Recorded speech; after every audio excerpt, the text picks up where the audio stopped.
யாருக்கு அந்த ஸ்டூடெண்ட் எடுத்து அந்த போர்ட்டில் தான் நம்ம அப்லோட் பண்ணுறோம்.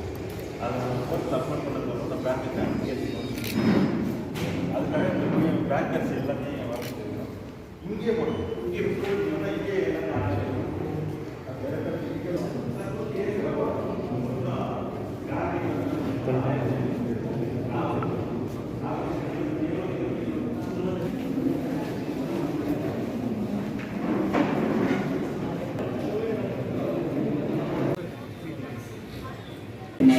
அன்புடன் கேட்டுக்கொள்கிறோம். மாவட்டத்தில் இணைந்து நடத்தும் மாபெரும் கல்விக்கடன் முகாமிற்கு வங்கியாளர்கள் அனைவரையும் வருக வருக என வரவேற்று நிறைவு செய்கிறேன். மாவட்ட நிர்வாகமும் மாவட்ட நன்மையை வங்கியும் இணைந்து நடத்துகின்ற மாபெரும் கல்விக்கடன் இந்த முகாமிற்கு வங்கிகளின் சார்பில் மாணவர்களுக்கு எவ்வாறெல்லாம் உதவக்கூடிய வகையில் பெரிய ஸ்டால் வச்சிருக்காங்க. அது என்னென்ன ஆட்சியத்தை கேட்கும்போது நம்ம கூட்டம் முடிஞ்ச பின்னாடி மாணவர்கள் நேரடியாக இங்கு வந்து அவர்களுடைய படிப்புக்கு ஏற்றாற்போல், திறமைக்கு ஏற்றாற்போல், அவருடைய தேவைக்கு ஏற்றாற்போல் கடன் கேட்கின்ற பொழுது அவர்கள் தகுதியானவர்களாக இருக்கின்ற பட்சத்தில் இங்கேயே இன்றைக்கு கல்வி கடன் வழங்கப்படும் என்று தெரிவித்திருக்கிறார்கள். அது மட்டுமில்ல, இந்த ஆண்டு டிசம்பருக்குள்ளாக 1500 மாணவர்களுக்கு கல்வி கடன் வழங்குவதற்கு நான் முயற்சி எடுத்திருக்கிறேன் என்று தெரிவித்திருக்கின்றார்கள். அதோடு மட்டுமல்ல, படிக்கின்ற மாணவர்களுக்கு நிச்சயம் எல்லா உதவிகளையும் நான் செய்யக்கூடிய அளவில் இருக்கின்றேன் என்று தெரிவித்துதான் இந்த அறிவிப்பு வெளியே வந்திருக்கின்றார்கள். அந்த அளவுக்கு உத்தரவாதம் அளித்திருந்த மாவட்ட ஆட்சியர் அவர்களுக்கு உங்களின் வாயிலாகவும் நான் மீண்டும் ஒன்றை நன்றியை தெரிவித்துக் கொள்கின்றேன். அனைவருக்கும் வணக்கம். இந்த முகாமினுடைய நோக்கமே எல்லோருமே கல்வி கற்கணும். ஏனென்றால் கல்வி ஒன்றுதான் உங்களை உயர்த்தும். வேறு எந்த விஷயமே உங்களை உயர்த்தாது. வேற எல்லாமே அழியக்கூடியது. கல்வி ஒன்றுதான் உங்களை உயர்த்தும்.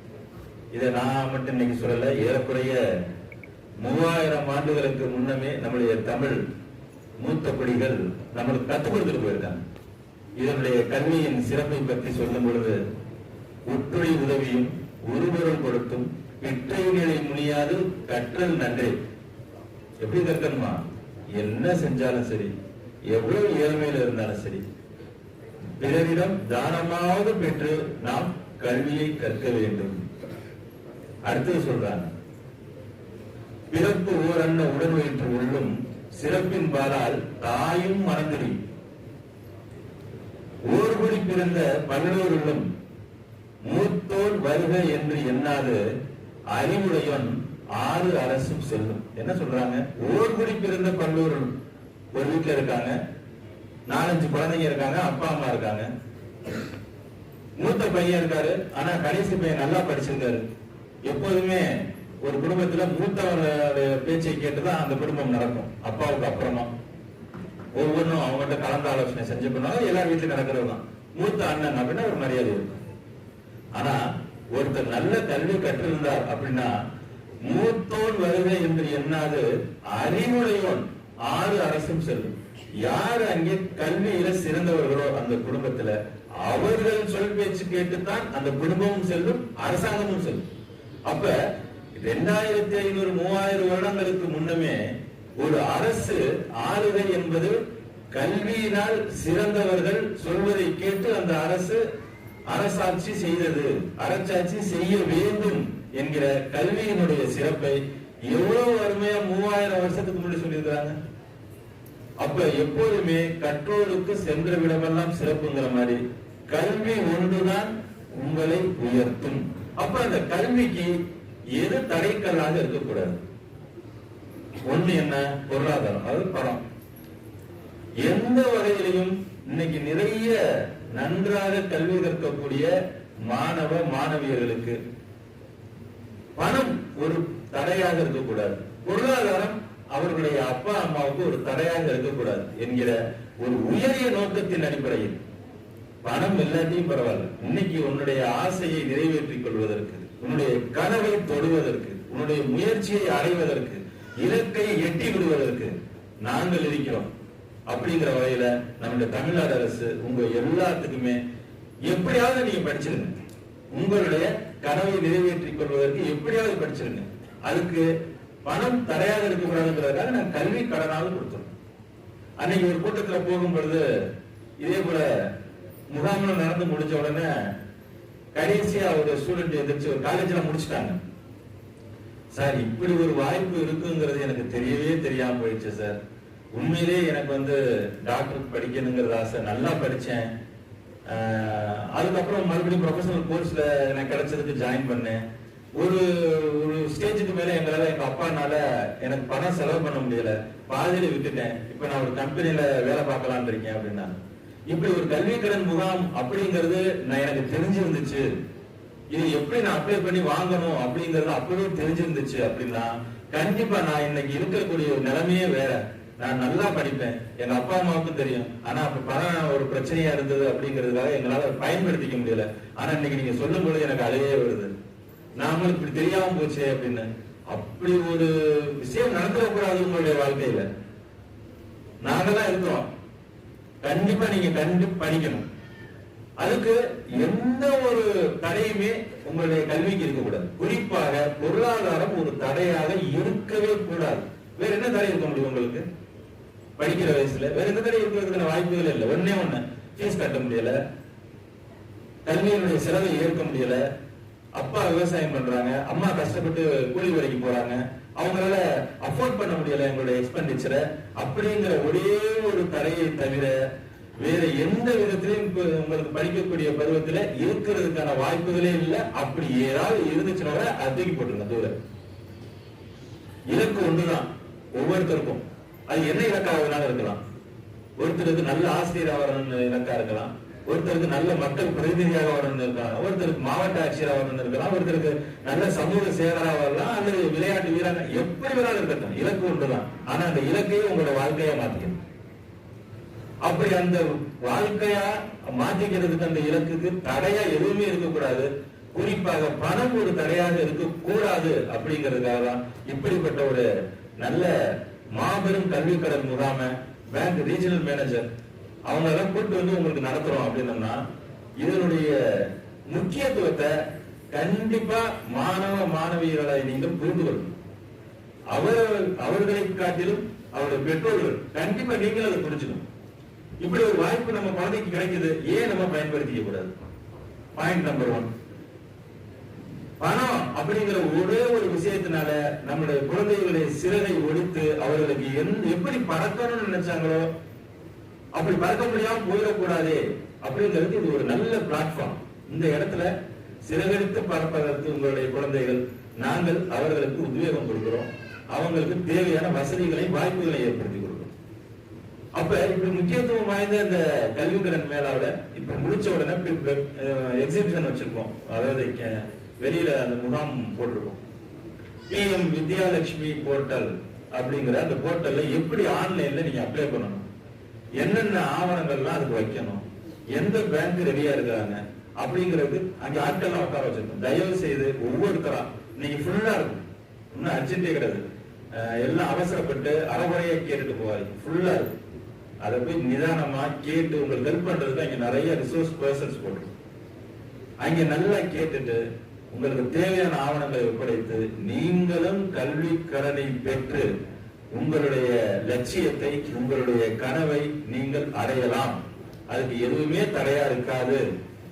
நாங்க உங்களுக்கு துணை நிற்போம் அப்படிங்கறத உங்க எல்லாத்துக்கும் சொல்லணுங்கிறதாக உங்களை வர சொன்னோம். இப்படி ஒரு வாய்ப்பு நம்மளுக்கு கொடுத்துருக்காங்க. பல பேருக்கு இப்படி ஒரு வாய்ப்புகள் கிடைக்கல, எனக்கே அப்ப கிடைக்கல. அப்கோர்ஸ் எனக்கு அப்ப தெரியாது. இதே போல ஒரு காலகட்டத்தில் தான் நான் இருந்தேன். நான் ஆக்சுவலா பிஃபார்ம் ஜாயின் பண்ணணும் அப்படின்னு சொல்லிட்டு போறேன். பிஃபார்ம்ல என்னால ஃபீஸ் கட்ட முடியல. அப்ப இப்படி எல்லாம் வசதிகள் இருக்குங்கிறது எனக்கு தெரியாது. ஒருவே அது நல்லவா போயிடுச்சு. சோ என்னன்னா அது நல்லவா போயிடுச்சு அப்படிங்கறத விட நான் அந்த மோட்டிவேஷனை சரி இது படி இது கிடைக்கலன்னா என்ன, மற்றது எனக்கு பிடிச்ச சவாலான விஷயத்த முயற்சி செய்து படிச்சு வெற்றி பெறுவோம். என்னுடைய இலக்கு இதுதான் நிர்ணயிச்சேன். அந்த இலக்கை நோக்கி பயணம் செஞ்சேன், கடினமா உழைச்சேன். அந்த இலக்குல இன்னைக்கு உட்கார்ந்துருப்போம். சரி, அதே போல உங்களுக்கும் கண்டிப்பா உங்களுடைய இலக்குகளும் சாத்தியப்படும்.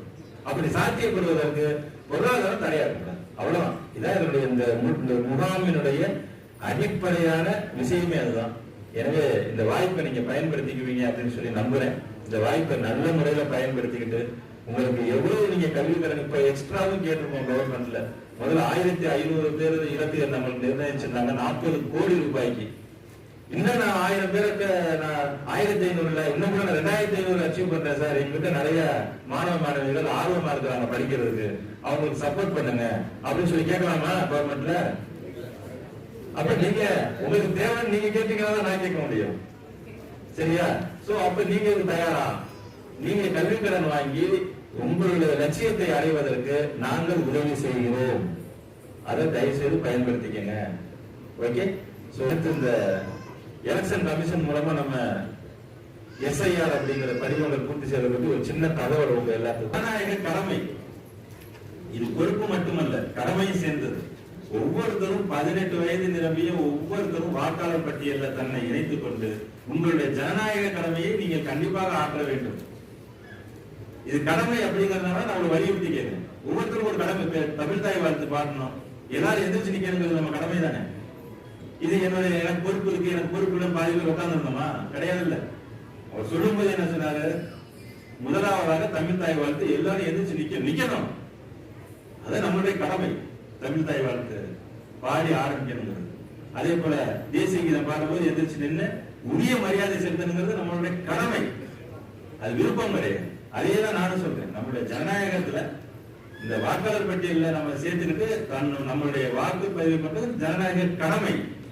அதுக்காக நான் திருப்பி வலியுறுத்தி கேட்கிறேன். அப்படி யாராவது சார் நான் ஃபார்ம் வச்சிருக்கேன் சார், இல்ல வீட்டுல இருக்கு சார் ஃபார்ம் அப்படின்னா கூட கொடுங்க, நான் இங்கே உங்களுக்கு ஃபார்ம் டவுன்லோட் பண்ணி எனக்கு இருக்கு எல்லா டீட்டெயிலும். நீங்க எங்க இருந்து எந்த கான்ஸ்டியூன்சி சொன்னீங்கன்னா இங்கே ஆன்லைன்ல எடுத்து உங்க கையில கொடுத்து கையெழுத்து போட்டு இங்கே டீடைல்ஸ் வாங்கி இங்கே கொடுத்துடலாம். யாராவது இருக்கீங்களா? தயவு செய்து இங்க இருந்து இந்த கழகத்தில் இருக்கிற 1000 பேர் இருக்கீங்க, முடிச்சு வெளியில போகும்போது உங்களுடைய எஸ்ஏஆர் படிவத்தை பூர்த்தி செய்து கொடுத்துட்டோமா? அதாவது ஓட்டு வாக்காளர் அட்டை இருக்கிறவங்க சார் நான் இப்பதான் 18 வயசு முடியுது, நான் அடுத்ததுலாம் ஜாயின் பண்ண போறேன், அவங்களை பத்தி பேசலாம். உங்களுக்கு அடுத்த மாசம் வாய்ப்பு டிசம்பர் 9 இருந்து ஜனவரி 8ஆம் தேதி வரைக்கும் மறுபடியும் உங்களோட வாக்காளர் பட்டியலில் நீங்க இணைக்கிறது நாங்க சொல்லுவோம். அப்ப நான் அதை பத்தி சொல்றேன். இப்ப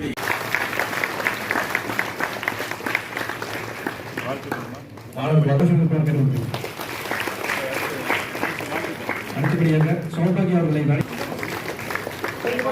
அடுத்தபடியாக கலைத்தமிழ் அவர்களுக்கு சௌந்தர்யா